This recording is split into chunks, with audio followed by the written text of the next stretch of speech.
আজকের কি কর্মসূচি ছিল?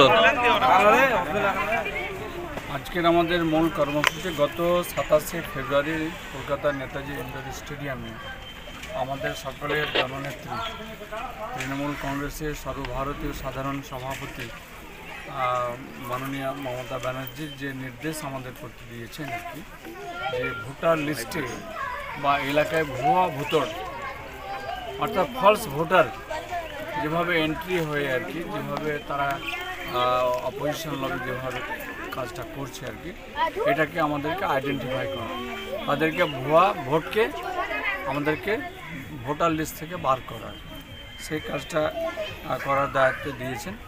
আমরা আজকে কাঞ্চনতলা ফারাক্কা বিধানসভার কাঞ্চনতলা অঞ্চলে 222 এবং 223 যে অংশ পাটে আমাদের এখানকার পঞ্চায়েত সমিতির সদস্য, আমাদের প্রধান কাঞ্চনতলা অঞ্চলের সেই সঙ্গে এই দুটো ওয়ার্ডের মেম্বার এবং সমস্ত আমাদের তৃণমূল কর্মী এবং আমাদের বিধায়ক তো আছেনই, সকলকে নিয়ে আমরা ডোর টু ডোর বাড়ি বাড়ি গিয়ে আমরা ভোটার লিস্ট এবং ভোটার আইডি দেখে আমরা এপিক নাম্বার ধরে আমরা সব দিক থেকে মিলিয়ে দেখছি আর কি।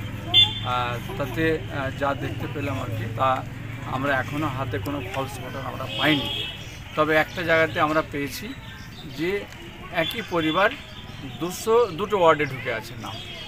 আমি যারা আমাদের এখানে বিএলএ আছেন এবং আমাদের মেম্বার আছেন আর কি, আমি তাদেরকে বলার যে এই দুটো জায়গাতে না থেকে একটা জায়গায় যে বুথে বাড়ি রয়েছে আর কি, সেই বুথেই যেন সবগুলোই ভোট থাকে আর কি, সেই বিষয়ে যেখানে ট্রান্সফারের প্রয়োজন রয়েছে সে কাজটা করবে আর কি।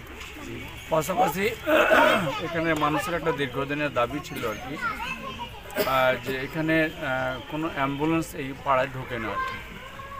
তো মানুষের দাবিকে আমরা শোনা, দেখা, গুরুত্ব দেওয়া এবং সম্মান জানিয়ে আমি আর আমাদের প্রিয় বিধায়ক আজকে দুজনে আমরা সরজমিনে দেখলাম।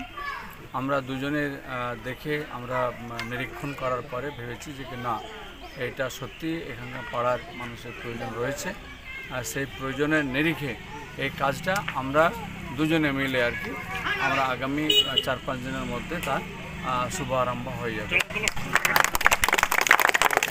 আপনাদের নিশ্চিত করতে চাইছি যে আপনারা ঘাবড়াবেন না, নিশ্চিতভাবে আপনাদের সকলের পাশে আমাদের নেত্রী মমতা ব্যানার্জির আশীর্বাদ রয়েছে, তিনার উন্নয়ন রয়েছে। নিশ্চিতভাবে আমরা সেই কাজে আপনাদের পাশেও আছি, থাকবো ইনশাআল্লাহ।